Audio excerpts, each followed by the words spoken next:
우리 다 같이 하나님의 말씀 보시겠습니다. 하나님 말씀은 사도행전 1장 12절에서부터 26절까지의 말씀입니다.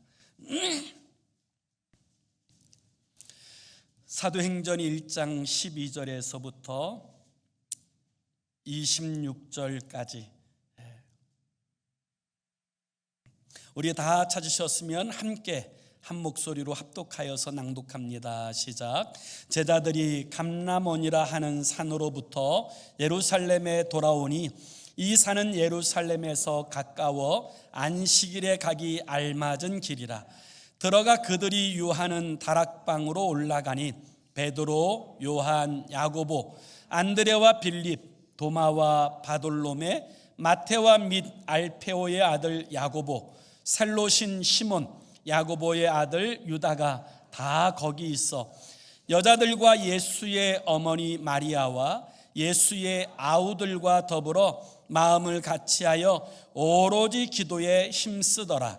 모인 무리의 수가 약 120명이나 되더라.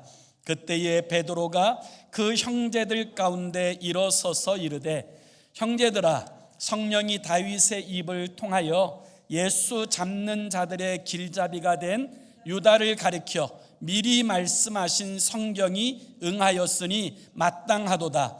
이 사람은 본래 우리 수 가운데 참여하여 이 직무의 한 부분을 맡았던 자라. 이 사람이 불의의 싹스로 밭을 사고 후에 몸이 곤두박질하여 배가 터져 창자가 다 흘러나온지라. 이 일이 예루살렘에 사는 모든 사람에게 알리어져 그들의 말로는 그 밭을 아겔다마라 하니 이는 피밭이라는 뜻이라.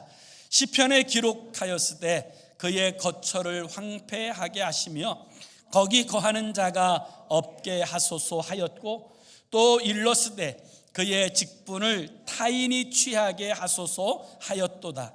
이러므로 요한의 세례로부터 우리 가운데서 올려져 가신 날까지 주 예수께서 우리 가운데 출입하실 때에 항상 우리와 함께 다니던 사람 중에 하나를 세워 우리와 더불어 예수께서 부활하심을 증언할 사람이 되게 하여야 하리라 하거늘, 그들이 두 사람을 내세우니 하나는 바사바라고도 하고 별명은 유스도라고 하는 요셉이요, 하나는 마띠아라. 그들이 기도하여 이르되, 무사람의 마음을 아시는 주여, 이 두 사람 중에 누가 주님께 택하신 바 되어 봉사와 및 사도의 직무를 대신할 자인지를 보이시옵소서. 유다는 이 직무를 버리고 제 곳으로 갔나이다 하고 제비를 뽑아 마띠아를 얻으니 그가 11 사도의 수에 들어가니라. 아멘. 부활하신 예수님을 만나기 전까지 제자들은 예수님을 따라다녔음에도 불구하고 그들의 관심은 여전히 세상의 나라, 세상의 권세, 세상의 명예, 이 세상의 것에 매여 있었습니다.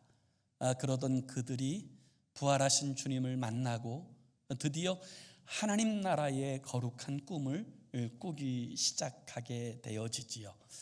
하나님 나라의 거룩한 꿈을 꾸기 시작한 제자들에게 예수님께서는 그 하나님의 나라를 이루어가는 삶을 살기 위해서는 성령을 받아야 된다라고 말씀하셨습니다. 그리고 너희는 예루살렘을 떠나지 말고 아버지 약속하신 것을 기다리면서 성령 충만하기를 사모하라 하신 이 주님의 말씀을 따라서 성령 받기를 사모하고 하나님의 나라를 세워가는, 하나님 나라의 일꾼 되기를 사모하는 사람들이 마가 요한의 다락방에 올라갑니다. 이 마가 요한의 다락방에 올라간 사람의 수가 약 120명 가량 되더라라고 오늘 성경은 그렇게 이야기하고 있습니다. 하나님 나라의 꿈을 비로소 꾼 사람들, 그 하나님의 나라 꿈을 위해서 성령을 받아야 된다 하신 주님의 그 거룩한 말씀을 붙들고 이 다락방에 올라간 사람들은 무엇을 하였을까요? 오늘 이 기도의 다락방에 올라가고 하나님의 약속의 다락방에 올라갈 우리들은 여러분 무슨 일을 행하면서 우리의 삶의 자리를 세워내야 할까요? 오늘 성경은 첫 번째로 다락방에 올라간 사람들이 행한 첫 번째 일은 주님의 말씀에 순종하였다라고 성경은 증언하고 있습니다. 오늘 본문 4절, 우리가 이제 지난주에 읽었지만 4절의 말씀을 한번 다 찾으셔서 우리 한번 같이 읽어봅니다. 4절 시작. 사도와 함께 모이사 그들에게 분부하여 이르시되 예루살렘을 떠나지 말고 내게서 들은 바 아버지께서 약속하신 것을 기다리라. 아멘. 주님은 제자들에게 예루살렘을 떠나지 말라라고 말씀하셨습니다. 여러분, 예루살렘이 어떤 곳입니까? 예루살렘은 제자들의 고향이 아닙니다. 어떤 의미에서 예루살렘은 제자들에게 있어서 육신적인 측면에서 큰 고통과 좌절을 안겨주었던 곳입니다. 예수님이 십자가에 달리셨던 곳, 그곳이 바로 예루살렘이지요. 그런데 주님께서는 그 예루살렘을 떠나지 말라라고 말씀하고 있습니다. 사실 제자들이 고향을 떠나온 것은 고향이 싫어서가 아닙니다. 예수님을 따라가기 위해서 고향을 떠나온 것이고 주님께서 맡겨주신 사명을 이루어 가기 위하여 예루살렘에 머물렀던 것입니다. 그런데 예루살렘을 떠나게 된다고 하는 이 말은 주님을 떠난다는 의미이고 동시에 사명에서 멀어진다라는 의미를 담고 있는 이야기가 되겠지요. 주님께서는 오늘 우리에게도 이 예루살렘을 떠나지 말라라고 말씀하신다고 저는 믿습니다. 하나님께서 우리에게 허락하신 우리의 가정, 여러분 그곳이 우리가 관심을 두고 애정을 두고 하나님의 나라로 세워야 될 현장이 되어지는 줄로 믿습니다. 하나님께서 우리에게 허락하신 그 가정을 잘 세워내는 것, 그것이 하나님의 뜻입니다. 다른 사람을 만나면 뭔가 다른 것이 있을까? 새로운 것이 있을까? 여러분 이렇게 많은 사람들이 상상하지만 제가 남자로 살아보니까 남자는 다 똑같습니다. 제 아내도 봐도 여자도 다 똑같습니다. 그렇기 때문에 하나님께서 지금 우리에게 허락하신 그 가정 가운데 하나님의 뜻을 세워내고 하나님의 나라를 이루어 가야 될 줄로 믿습니다. 여러분 직장도 마찬가지고 생업도 마찬가지예요. 하나님께서 우리에게 또 다른 놀라운 비전과 섭리 때문에 이끌어 가시는 일이 아니라면 하나님께서 허락하신 이 생업의 삶의 자리에서도 최선을 다하고 그리고 성실함으로 하나님의 뜻을 이루어내야 되는 줄로 믿습니다. 그것이 주님께서 우리에게 기대하시는 삶이고요. 교회도 마찬가지입니다. 이 교회, 저 교회 다닌다고 해서 여러분 그것이 결코 덕이 되지 않고요. 그 뿌리를 자주 옮긴 나무는 건강하게 성장할 수 없고요. 크게 자라날 수 없습니다.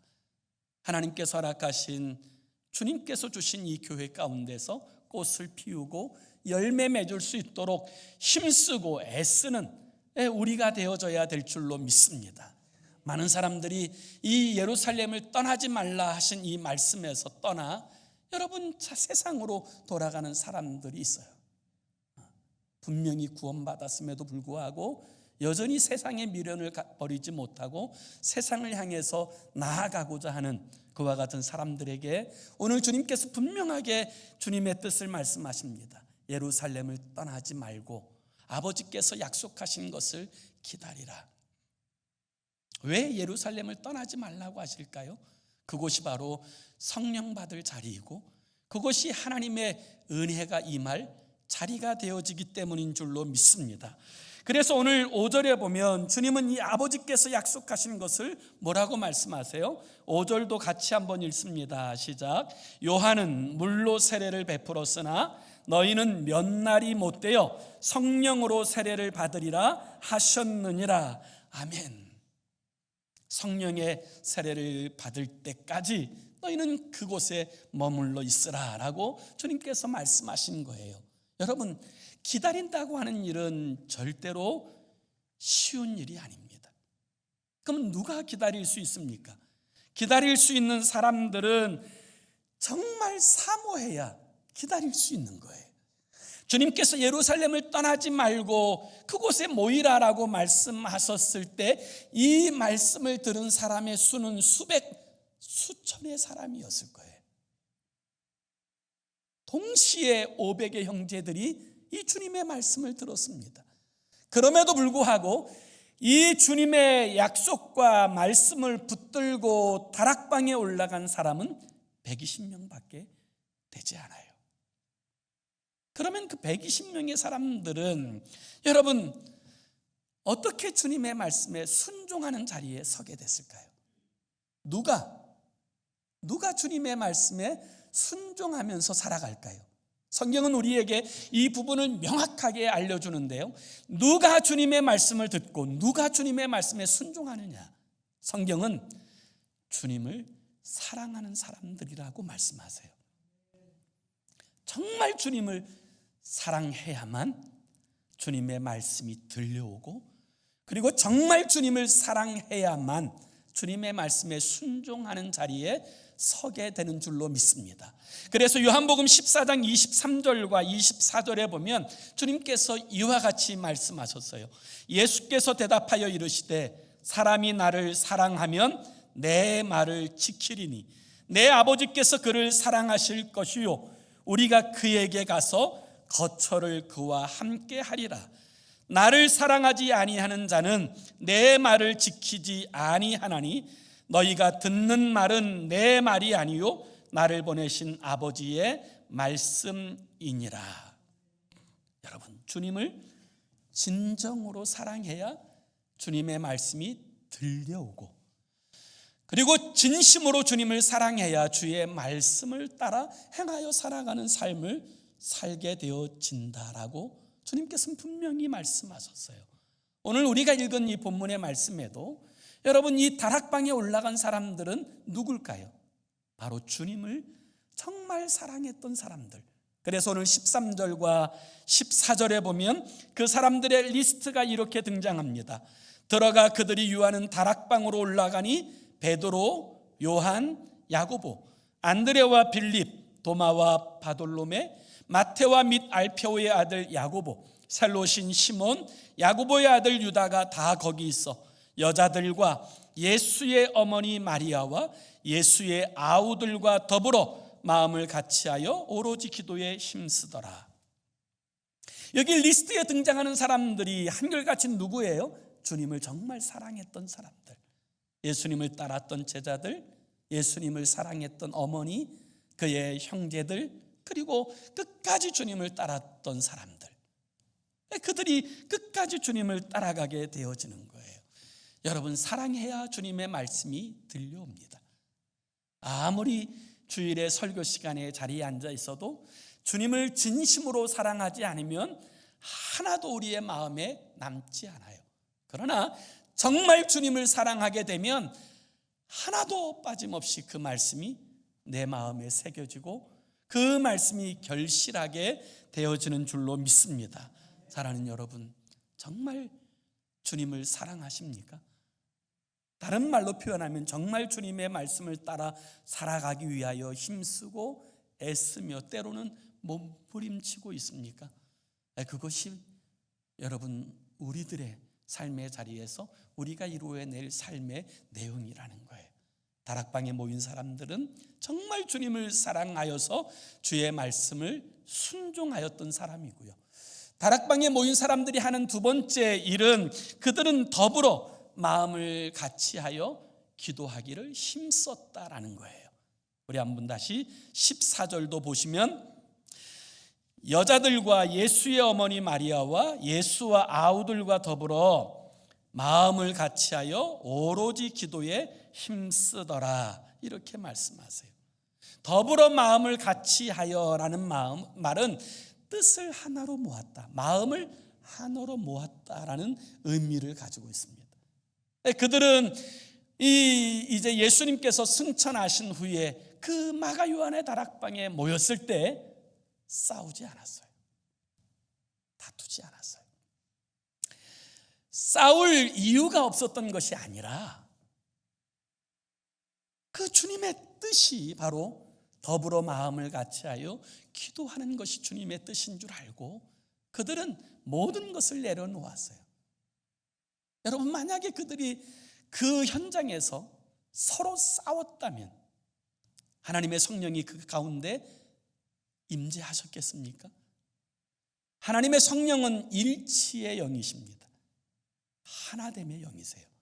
그래서 하나님의 성령이 임재하시는 곳에는 다툼과 분열, 싸움이 있는 곳이 아니라 서로의 마음을 이해하고 용납하고 받아들이고 수용하는 그곳에 하나님의 성령이 임재하시는 줄로 믿습니다.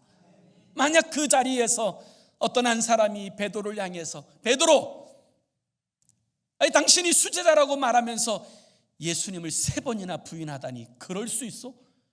여러분, 그렇게 따져들었다면 또 제자들이 서로 도마, 우리가 분명히 부활하신 주님을 만났다고 이야기했는데도 그 사실을 믿지 못하여서 그렇게 살아갈 수 있어? 그렇게 여러분 추궁했다면 야고보와 요한을 향해서 어떻게 어머니까지 동원해서 청탁을 하고 주의 나라에 나는 우편에 나는 좌편에 앉혀달라고 그렇게 치사한 짓을 할 수 있단 말이요. 그렇게 삿대질하며 싸웠다면 여러분 난장판이 되었을 것이고 여러분 그곳에는 성령이 임재하지 않으셨을 거예요. 그들은 그 과거의 모든 것들을 다 십자가에 못 박고 그들은 마음을 다 하나로 합하여서 오로지 그들이 행한 일은 마음을 합하여 기도한 것인 줄로 믿습니다. 그들은 모여서 회의하지 않았습니다. 그들은 모여서 앞으로 어떻게 할 것인가에 대한 세미나를 열지 않았어요. 그들이 모여서 한 가장 중요한 일은 무엇이냐면 기도하는 거예요. 여러분, 이게 중요해요. 그들은 다 모여서 여러분 그렇게 주님 앞에 하나님의 뜻을 묻고 하나님께서 인도하시고 역사하시도록 구하였어요.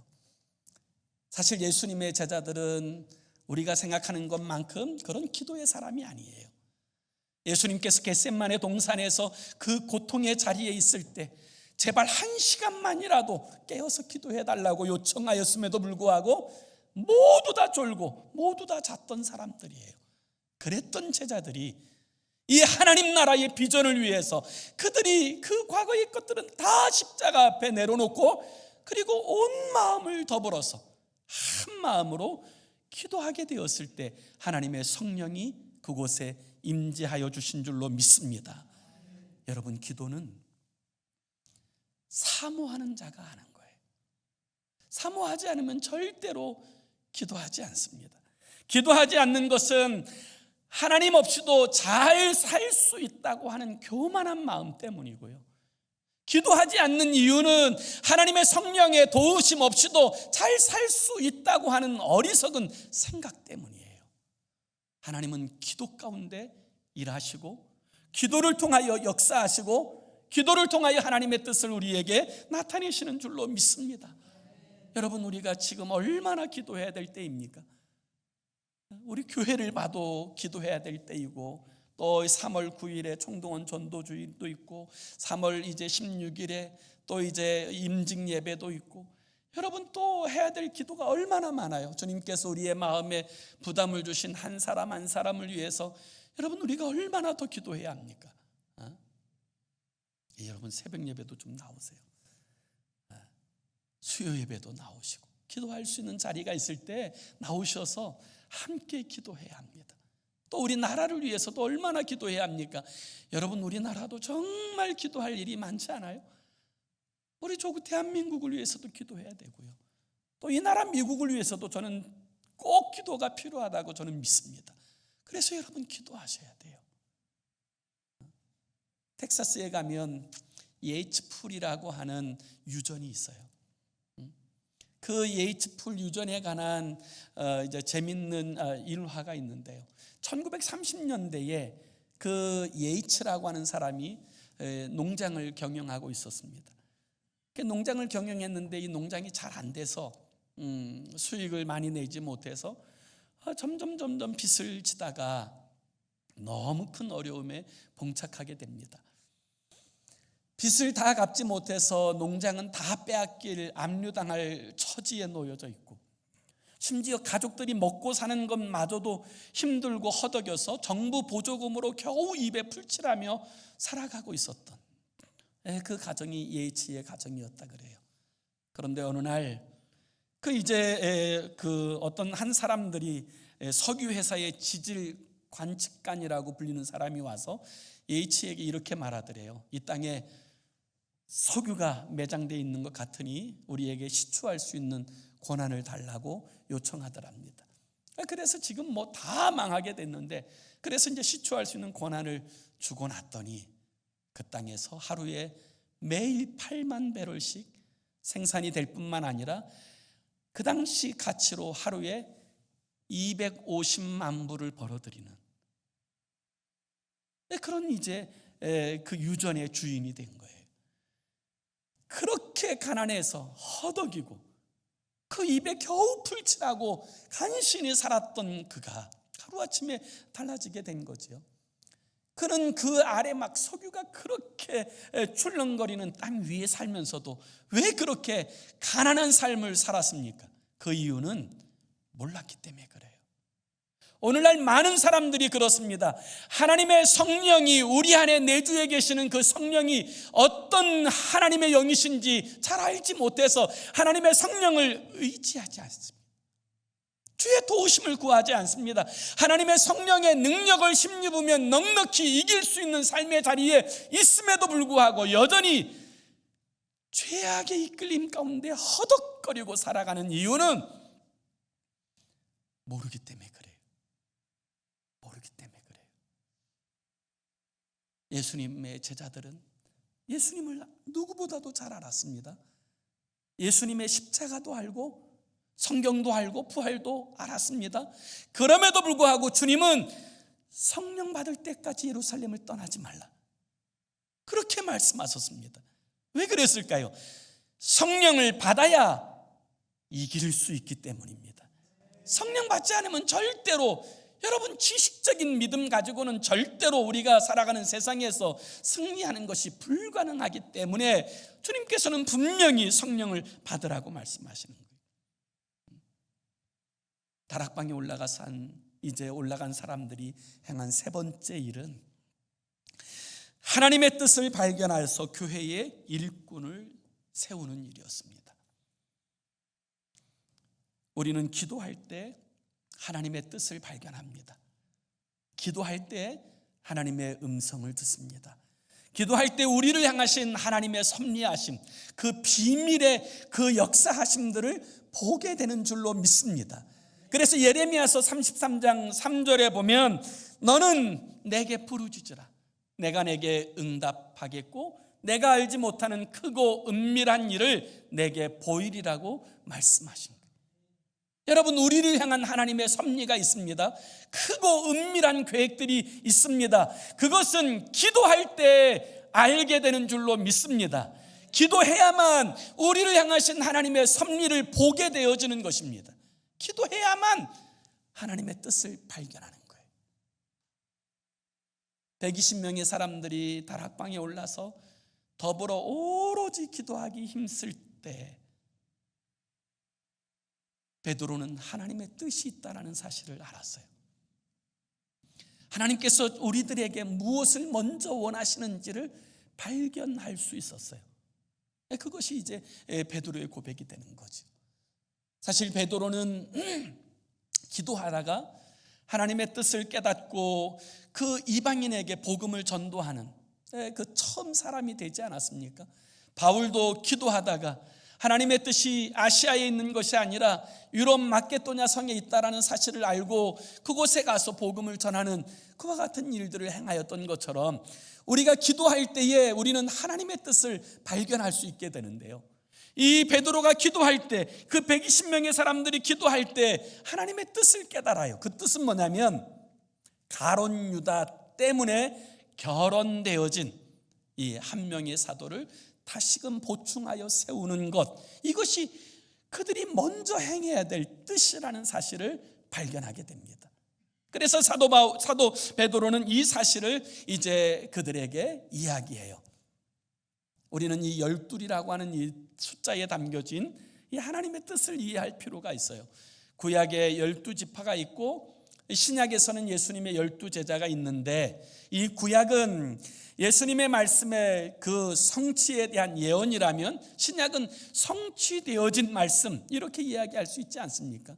그래서 이 구약의 12과 이 신약의 12은 여러분 완전수를 의미하는데, 하나님의 약속을 받은 구약교회와 하나님의 약속이 성취된 이 신약교회 전체를 의미하는 용어가 12이라는 숫자예요.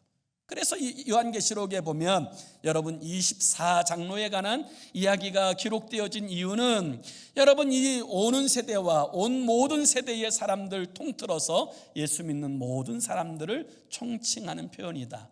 여러분 이렇게 우리는 알 수가 있게 되는데요. 그래서 이 문제를 가지고 기도하던 이 베드로가 뭘 깨닫습니까? 오늘 16절에서 20절까지 한번 보세요. 16절에서 형제들아, 성령이 다윗의 입을 통하여 예수 잡는 자들의 길잡이가 된 유다를 가리켜 미리 말씀하신 성경이 응하게 하였으니 마땅하도다. 이 사람은 본래 우리 수 가운데 참여하여 이 직무의 한 부분을 맡았던 자라. 이 사람이 불의의 삭스로 밭을 사고 후에 몸이 곤두박질하여 배가 터져 창자가 다 흘러나온지라. 이 일이 예루살렘에 사는 모든 사람에게 알리어져 그들의 말로는 그 밭을 아겔다마라 하니 이는 피밭이라는 뜻이라. 시편에 기록되었으되 그의 거처를 황폐하게 하시고 거기 거하는 자가 없게 하소서 하였고, 또 일렀으되 그의 직분을 타인이 취하게 하소서 하였도다.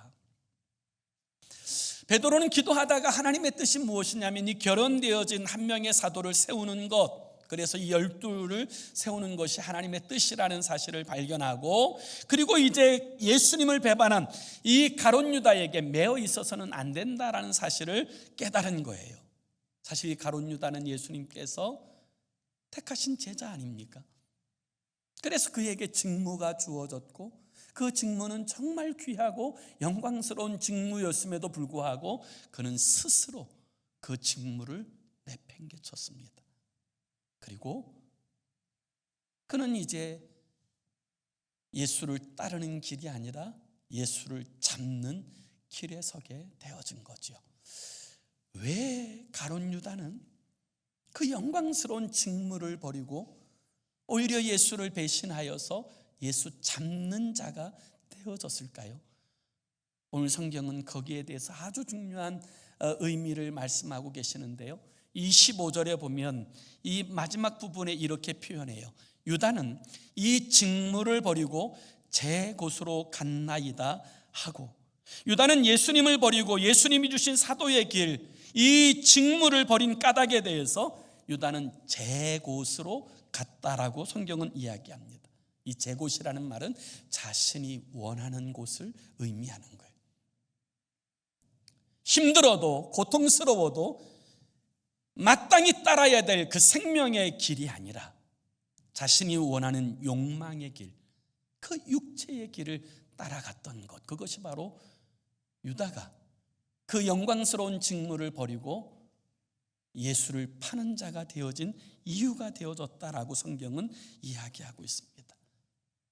그 길로 그는 은 30에 스승인 예수님을 팔고, 그리고 이제 그 예수님을 따르는 제자들이 다 어리석게 보여졌겠지만 결국 그는 인생에서 가장 불행하고 불쌍한 인생의 대명사가 되어져 버리고 말았습니다. 예수님의 제자들도 한때는 육신을 쫓았던 때가 있었지만, 그러나 그들이 주님께로 돌이켜 그들이 주의 길을 행하게 될 때 그 길을 이야기하는 것이 바로 사도행전이에요. 여러분, 이것보다 더 영광스러운 일이 어디 있겠어요? 그러나 가룟 유다는 육신의 길, 자기의 길, 그 욕망을 따르는 길로 가게 되었을 때 가장 비참한 인생이 되어져 버리고 말았어요. 오늘 우리도 이 사실을 유념할 필요가 있습니다. 오늘 하나님의 사람들이 살아야 될 삶의 방식은 제 곳으로, 내 마음대로, 내 육체를 따라 살아가는 삶이 아니라 하나님의 말씀을 따라 성령의 인도하심을 좇아 살아가야 되는 그런 삶을 이루어야 되는 줄로 믿습니다. 그것이 하나님의 사람들이 살아낼 삶의 방식이에요. 목사라고 해서, 장로라고 해서, 권사라고 해서, 집사라고 해서. 여러분, 우리 모두는 의인은 하나도 없습니다. 모두 다 죄인입니다. 하나님의 성령의 도우심 없이는 하나님의 뜻을 좇아 살아갈 수 있는 사람이 어느 누구도 없어요.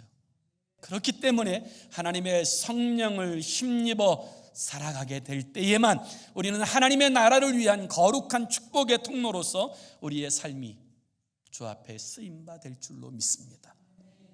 다락방에 모인 그들이 기도할 때 하나님의 성령에 감동된 베드로가 이제 이 가룟 유다를 대신할 일꾼을 세우는 것, 그것이 하나님의 뜻이라는 사실을 선언하게 되어지자 그들은 모두 다 동일한 마음을 가지고 이제 2명의 사람을 청구해요. 그러면 누가 이 사도의 직무를 감당하고 하나님의 일을 감당하는 그런 사람이 될 수 있을까? 함께 기도하면서 이 2 사람을 이제 천거하게 되는데 23절을 한번 다 같이 봅시다. 23절도 우리 같이 읽습니다. 시작. 그들이 2 사람을 내세우니 하나는 바사바라고도 하고 별명은 유스도라고 하는 요셉이요, 하나는 마띠아라. 아멘. 자, 우리가 이 2명의 천거된 사람들을 성경을 통해서 딱 살펴보면 어떤 마음이 드세요? 이 요셉이라고 하는 사람들이 추천하고 있구나, 이 사실들을 여러분 이해할 수 있지 않습니까? 이 요셉은 첫 번째로 추천되어진 사람이고, 또 그리고 이 경력도 있어요. 바사바라고도 하고, 이 바사바라는 말은 사바의 아들, 이런 의미인데 아마 이 사바라는 사람이 그 사람들에게 유명한 사람이었을 가능성이 많아요. 그리고 유스도라고 하는 별명을 가지고 있어요. 유스도라고 하는 말은 로마식 이름으로서 정의롭다, 의롭다, 온전하다, 이런 의미를 가진 용어예요. 그래서 아마 이 유스도라고 하는 사람이 과거에 어떤 일들을 행했는데 사람들이 평가하기를 참 정의롭게 잘했다, 이렇게 평가를 받은 사람, 그가 요셉이에요. 그러니까 둘 중에 누가 당선돼야 될 것 같아? 그러면 이 요셉이 마땅하지요.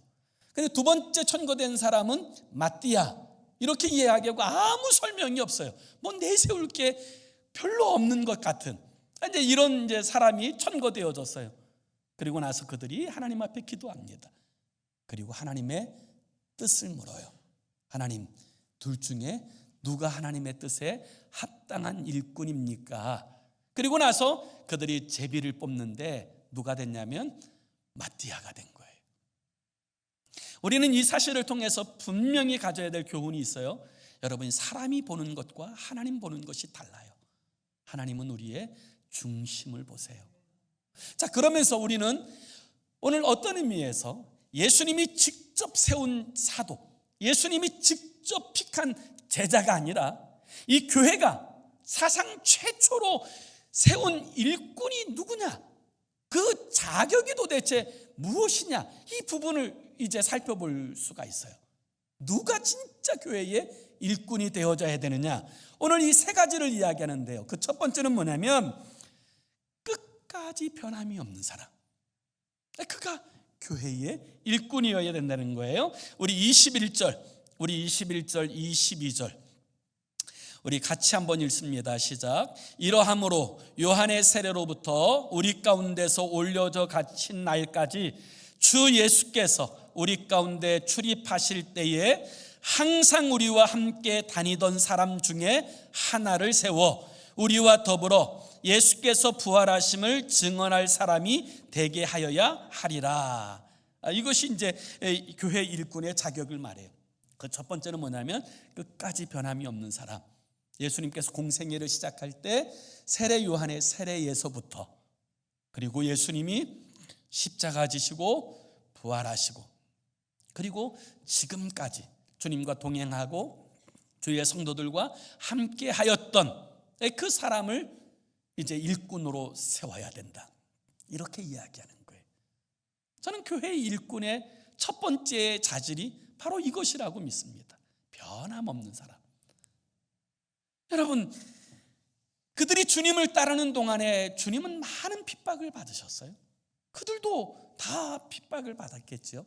사람들은 주님을 귀신 들렸다고도 이야기하고, 종교 지도자들은 여러분 주님에 대해서 온갖 잘못된 이야기들을 다 퍼뜨렸어요. 그럼에도 불구하고 끝까지 주님을 떠나지 않고 주님과 동고동락했던 그 사람이 바로 마띠아예요. 그래서 주님께서는 그를 이제 사도로 이렇게 세우셨고요. 이 두 번째는 뭐냐면 부활의 증인이 되어야 하리라, 이렇게 말씀하고 있어요. 그것이 사도를 세운 목적 아닙니까? 교회의 일꾼을 세운 목적은 뭐냐?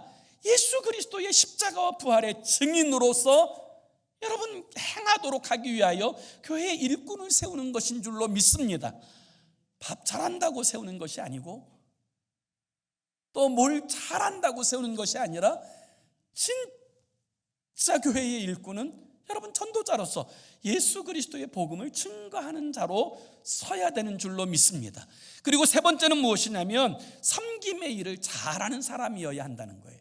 25절에 보면 봉사와 및 사도의 직무를 대신할 자인지를 보이시옵소서, 이렇게 이야기해요.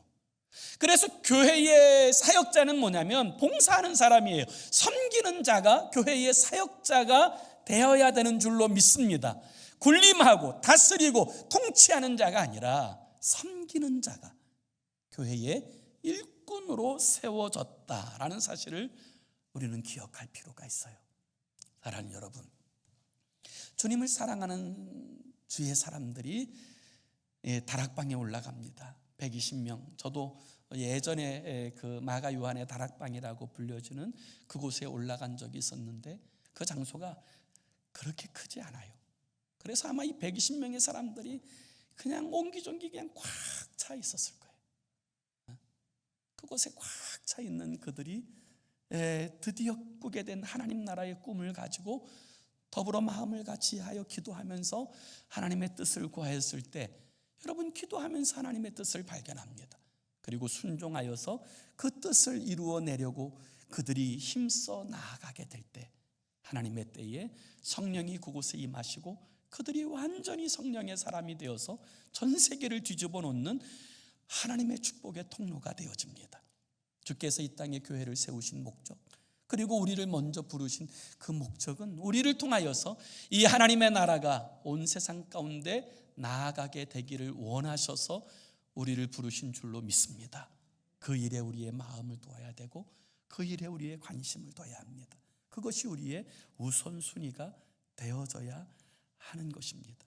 제가 예전에 어느 분의 글을 읽었는데요, 이분이 교도소에 이제 갔던 적이 있었던 분인데, 그 교도소에 가서 있던 어느 날 그 건너편에 그 이제 처마 밑에 제비집이 하나가 지어지더니, 그리고 그 제비가 새끼를 낳고는 그 제비 어미가 계속 먹이를 물어다 주는 그 모습을 바라보고 있었답니다. 어느 날 하루는 너무너무 이제 궁금한 마음이 들어서 그 제비 어미가 그 새끼에게 하루에 몇 번이나 그 먹이를 갖다 주는가를 세어봐야 되겠다, 이 생각을 해가지고 그 자리에 꼼짝하지 않고 그것을 다 세어봤답니다.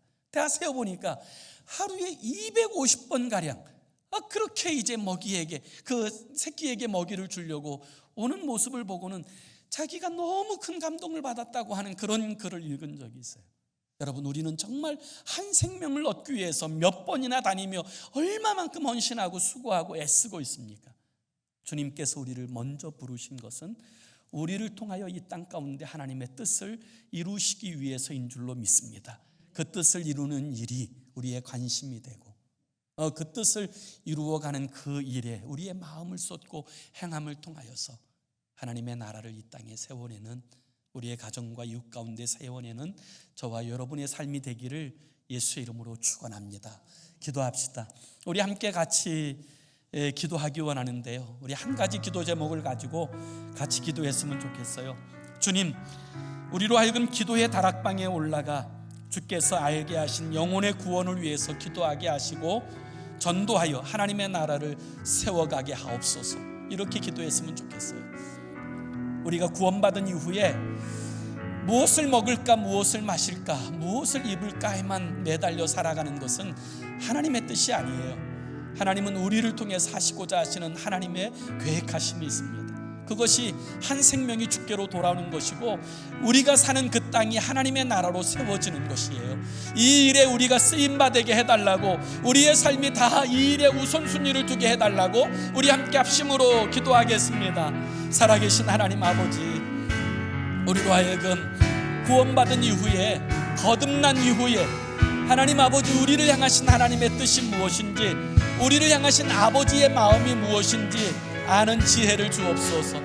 잃은 양을 찾을 때까지 찾으시는 목자의 심정으로 우리를 바라보고 계시는 아버지의 마음, 잃어버린 드라크마를 찾을 때까지 온 집안을 쓸고 닦고 하면서 그 드라크마를 찾을 때까지 찾으시는 그 아버지의 심정, 잃어버린 그 아들을 기다리고 그 아들이 올 때 10걸음 달려가 그를 맞이하셨던 아버지의 그 마음을 우리에게 주셔서, 하나님 아버지, 우리가 구원받았음에도 불구하고 우리의 관심이 먹는 것, 마시는 것, 아버지 즐기는 것에만 있다면 우리를 통하여서 어떻게 하나님의 뜻이 이 땅에 이루어지며 하나님의 나라가 이 땅에 세워지겠습니까?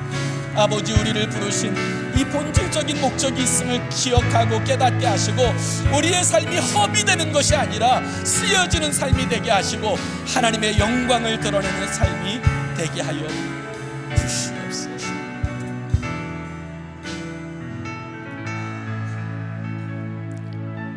너희는 먹든지 마시든지 무엇을 하든지 하나님의 영광을 위하여 하라고 말씀하신 주님, 우리를 부르셔서 거듭나게 하신 후에 우리를 향하신 하나님의 뜻이 있어서 하나님의 성령을 우리에게 부어주시고 또 우리의 삶을 돌아보시는데 우리는 여전히 세상 것에만 마음을 두고 살아간다면 하나님께서 우리를 통하여서 이 땅에 이루시고자 하시는 하나님의 뜻은, 하나님의 나라는 어떻게 세워가겠습니까? 아버지, 우리로 하여금 아버지의 마음을 갖게 하시고 하나님, 우리로 하여금 우리의 삶을 허비하지 않고 하나님의 영광을 위해서 쓰여지도록, 정말 다를 때까지 사용되도록 우리를 붙들어 사용하여 주시옵소서. 예수 그리스도의 이름으로 기도 올리옵나이다. 아멘.